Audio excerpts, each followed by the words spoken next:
यह एक बूढ़े खलीफ और एक कुंवारी लड़की की कहानी है जो एक खौफनाक जंगल की दास्तान है। इस जंगल में एक बूढ़ा खलीफ अपनी कुटिया में रहता था। कहानी की इब्तिदा एक तूफानी रात से हुई जब शदीद बारिश हो रही थी। हर तरफ गहरा अंधेरा छाया हुआ था। आसमान से बिजली कड़क रही थी और जंगल में खौफनाक सन्नाटा तारी था। बूढ़ा खलीफ अपनी कुटिया में बैठा था। उसने दरवाजा मजबूती से बंद कर रखा था ताकि बारिश और तूफान से महफूज रहे। अचानक कुटिया के दरवाजे पर दस्तक हुई। बूढ़ा खलीफ हैरान हुआ कि उस गहरी रात और खौफनाक जंगल में कौन आ सकता है। उसने हिम्मत करके दरवाजा खोला तो देखा कि एक खूबसूरत और नौजवान कुंवारी लड़की बाहर खड़ी है। उसके कपड़े बारिश में भीग चुके थे और उसका जिस्म कांप रहा था। वह जवानी के उरूज पर थी। बूढ़े खलीफ ने हैरत से पूछा, ए लड़की, तुम कौन हो और इस खौफनाक जंगल में ऐसी तूफानी रात को क्या कर रही हो? लड़की ने खौफदार लहजे में जवाब दिया, बाबा जी, मैं इस जंगल के करीब वाले गांव से हूं। मैं बहुत डर गई हूं। वह कांपते हुए बोली, मेरे पीछे कुछ लोग पड़े हैं जो मुझे मारना चाहते हैं। बूढ़े खलीफ ने लड़की को फौरन अंदर बुलाकर बैठाया और तसल्ली दी। फिर उसने लड़की से उसकी पूरी कहानी पूछी। लड़की ने कांपते हुए बताया, मैं गांव के राजा की बेटी हूं। मेरा नाम कविता है। मेरे मां बाप इस दुनिया से जा चुके हैं। जब से वह गए, कुछ लोग मेरी खूबसूरती पर फरिफ्ता हैं। वह मुझे पकड़कर मेरी इज्जत लूटना चाहते हैं। मैं अपनी इज्जत बचाने के लिए आपके पास भागकर आई हूं। बूढ़ा खलीफ लड़की की बातें गौर से सुन रहा था, लेकिन उसके दिल में शक पैदा हुआ कि शायद यह लड़की कोई राज छुपा रही है। उसने सोचा कि शायद उसके आने के पीछे कोई और मकसद हो। बूढ़ा खलीफ और कविता कुटिया के अंदर बैठे थे, जहां एक कोने में दिया जल रहा था। दिए की मध्यम रोशनी कुटिया में फैली हुई थी। बाहर तेज बारिश और तूफान जारी था और हर तरफ अंधेरा छाया हुआ था। बूढ़ा खलीफ बरसों से तन्हा रहा था, लेकिन आज उसकी कुटिया में एक इंतहाई खूबसूरत लड़की मौजूद थी।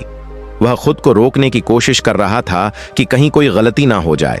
उसके ज़हन में अजीब से ख्यालात जाग रहे थे।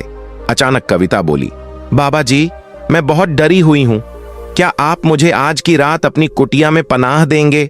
बूढ़ा खलीफ, जो पहले ही यही चाहता था, फौरन बोला, हां बिल्कुल, तुम आज रात यहां ठहर सकती हो। रात गहरी हो चुकी थी और तूफानी बारिश रुकने का नाम नहीं ले रही थी। कविता छटाई पर लेटकर सोने की कोशिश कर रही थी, लेकिन बूढ़े खलीफ को नींद नहीं आ रही थी। उसका दिल बेचैन था और उसके अंदर अजीब सी हलचल थी। बरसों से दबे हुए ख्यालात जाग उठे थे। उसे प्यार की दुनिया नजर आ रही थी और जवानी का जोश उसे बेकरार कर रहा था। वह सोच रहा था कि यह रात कैसे गुजरेगी। वह खुद को संभालने की कोशिश कर रहा था, लेकिन नींद ना आती। उसका दिल और बेकरार हो गया। अचानक किसी के रोने की आवाज आई। वह चौंक गया और फौरन कविता के पास गया। उसने देखा कि कविता रो रही थी। बूढ़े खलीफ ने पूछा, ऐ कविता, क्या हुआ? तुम क्यों रो रही हो? कविता ने डरते हुए कहा, मेरे साथ कुछ ऐसा हुआ है जो मैं किसी को नहीं बता सकती। यह सुनकर बूढ़ा खलीफ हैरान हुआ और बोला, ऐसी क्या बात है जो तुम मुझसे छुपा रही हो? कौन सा राज? कविता ने कांपते हुए कहा, मैं कोई अच्छी लड़की नहीं हूं। मैं एक बुरी लड़की हूं। मैं अच्छे काम नहीं करती। मैं बहुत प्यासी हूं। फिर उसने ऐसी बात कही कि बूढ़े खलीफ का खून खुश हो गया। वह बोली, मैं कोई आम लड़की नहीं, मैं एक भटकी हुई रूह हूं। यह सुनकर बूढ़े खलीफ के जिस्म में खौफ की लहर दौड़ गई। उसके पांव तले जमीन निकल गई। वह घबरा कर बोला, अगर तुम रूह हो तो यह कैसे मानूं? कविता ने आहिस्ता से अपनी कहानी शुरू की। यह बहुत पुरानी बात है। मैं बनारस की एक रानी थी। एक शख्स जिसका नाम रघु था मुझसे शादी करना चाहता था, लेकिन मैं उसे पसंद नहीं करती थी। उसने मुझे हासिल करने के लिए काला जादू किया। मैं उसके जाल में फंस गई और उसने जबरदस्ती मुंह से शादी कर ली, लेकिन मैंने उसे अपनी इज्जत पर हाथ नहीं डालने दिया। शादी की पहली रात मैंने उसे करीब नहीं आने दिया। इस पर वह गुस्से में आ गया और उसने मुझे मार डाला। मरते वक्त उसने कहा कि मेरी रूह तब तक आजाद नहीं होगी जब तक मैं किसी नेक खलीफ के साथ हमबिस्तर ना हो जाऊं।